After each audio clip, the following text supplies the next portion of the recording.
Hey, my name is Aries and I'm documenting my journey to get fit-ish. Last week, if you watched my update, I was on a high. I came home from Italy, super charged up, hit the kitchen and focused on low carb meals and tried to make my week at least 80 to 90% low carb. I'm still allowing myself carb meals, but I'm trying to make better choices, and it went fantastic. But I should have known that in true Aries life fashion, everything that goes up must come crashing down. And that's what this week is.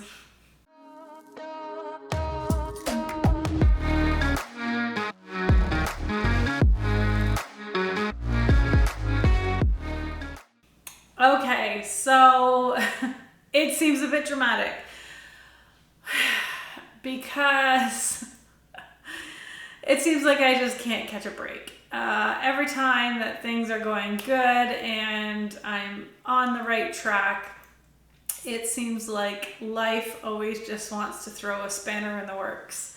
And this is like no other. So some of you may know that a while ago I was diagnosed with and suffering from PTSD. My job, my career, I absolutely love it. It's an amazing career, but it does come with its downsides, and part of that is extremely traumatic events. Not everyone gets it. I unfortunately have had more than my fair share. And about 4 years back, I was diagnosed with pretty severe PTSD. I saw a psychologist and dealt with these issues and was in a pretty great place about it. Flash forward to now, I ended up having a pretty weird situation at work, which to the outside didn't seem like much, but something happened internally and a lot of my old PTSD symptoms are back.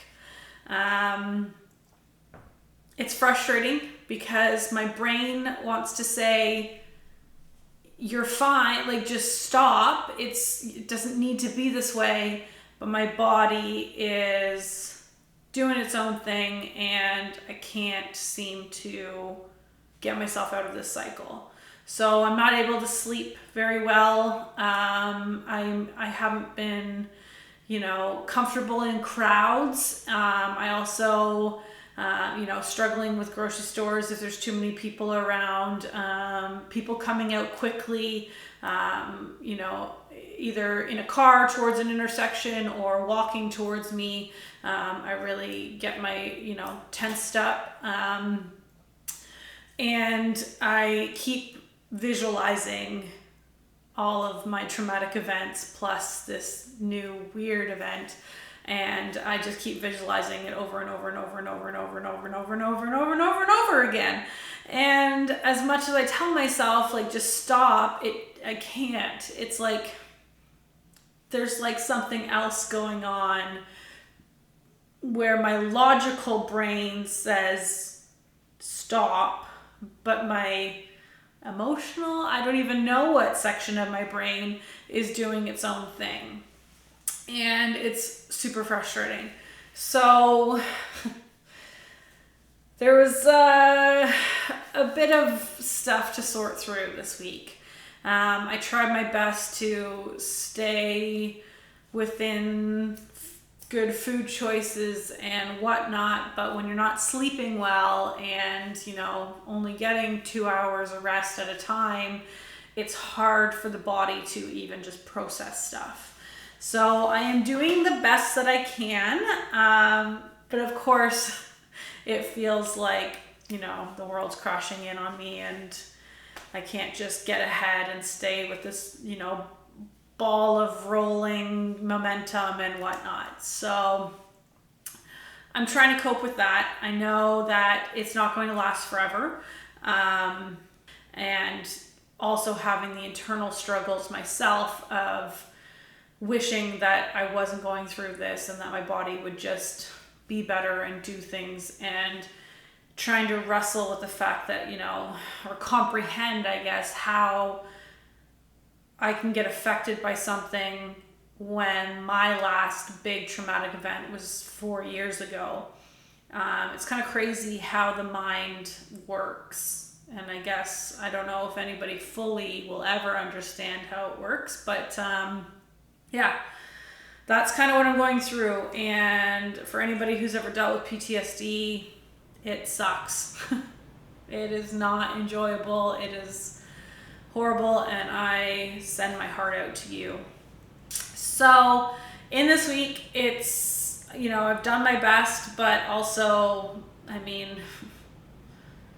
when you're tired and grumpy and you can't stop visualizing horrible events and your mind's racing, and it's hard to find the energy to cook a good meal.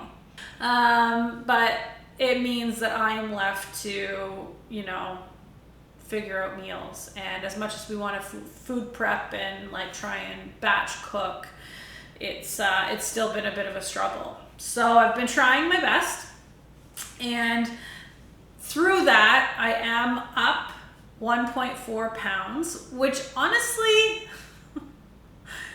that's a win. Really, that is a win.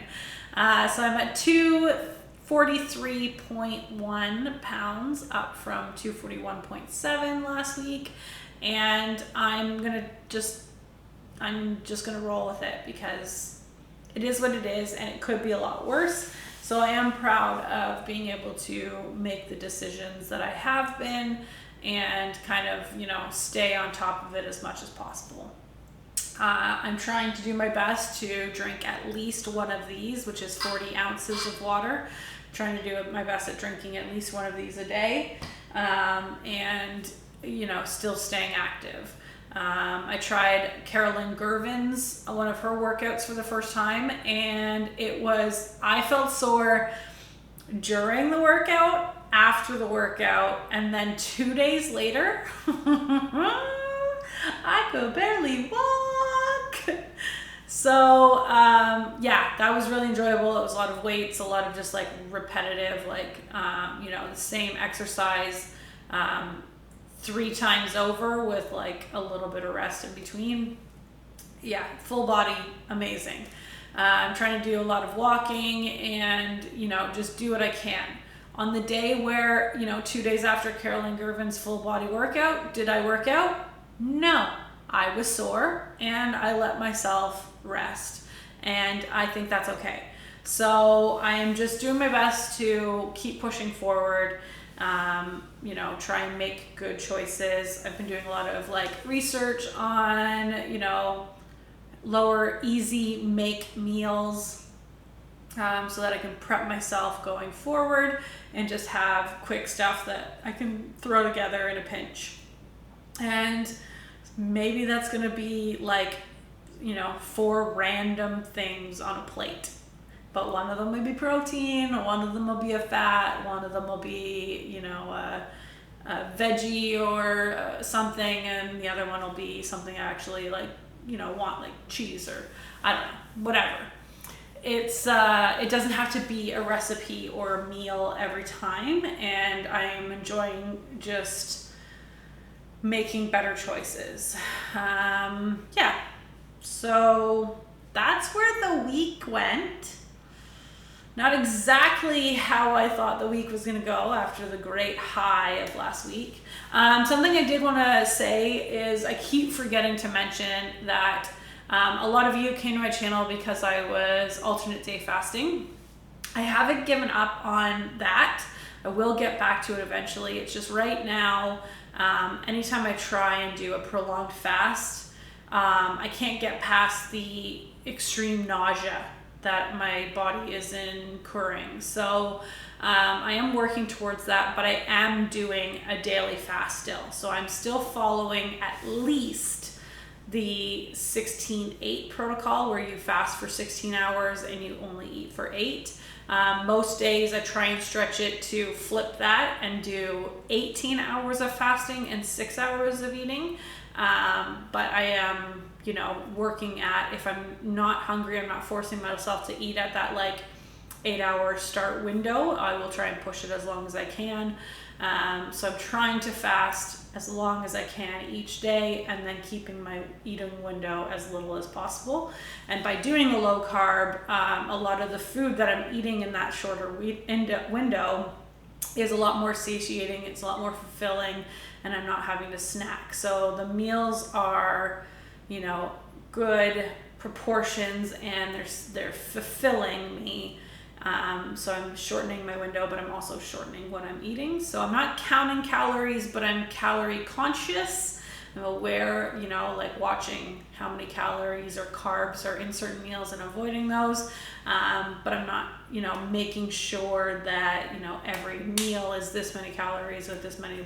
I'm not doing that. I'm conscious of what goes into certain things, but I'm not like counting everything down to a T. Just eating till I'm full. Sometimes a little bit over that, which I need to work on. And then, just focusing on good meals with balanced food and not stuff from a package and that kind of thing. So that's what I've been my main focus has been the food, trying to make healthier choices, better choices. And I feel like once I can get a good grasp on what I'm eating and the choices that I'm making, then adding in more exercise is going to be easier than trying to do it all at once.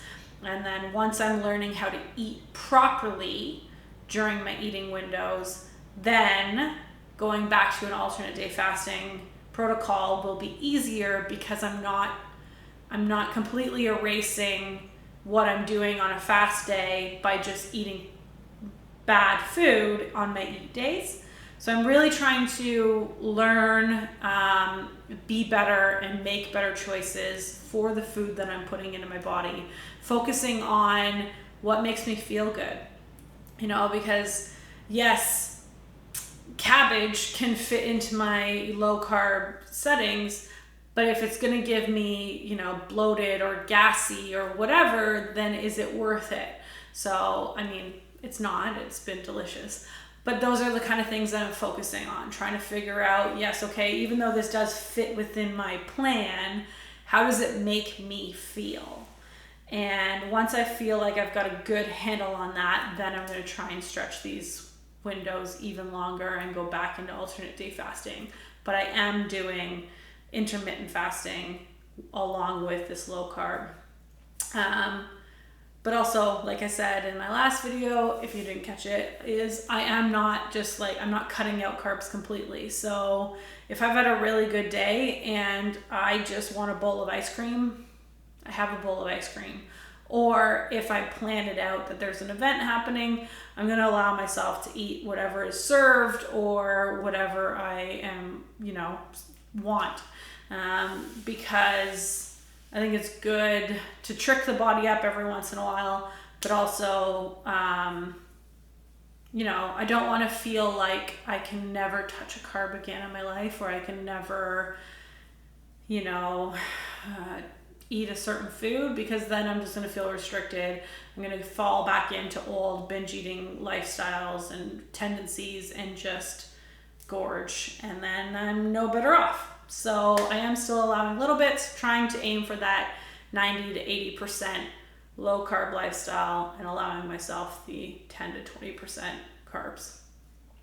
And we'll see how it goes. So this week, up 1.4 from the added stress and inability to sleep. But we'll see what next week brings. If I'm up, I'm up. If I maintain, I maintain. And if I'm down, I'm down. It's all just about staying consistent at this point, making better choices, learning how to be healthy. And, it sucks to say at 36 years old that I'm learning these things, but it doesn't come naturally to everyone. It's, part of the process, and I'm focusing on doing those things for me and for my body, and so that this isn't just a quick get it off. It's a long-term thing that I'm learning to be better with, if that makes sense. So thank you so much for joining me. I am going to get a workout in. There has been a weight rack that I have failed to put together for many months. I'm going to get that put together so I can get these weights off the ground, give myself more room for these workouts, get a workout done. And yeah, we will see you on the next one. Thanks for joining me. Have an absolutely fantastic week, and I'll talk to you soon.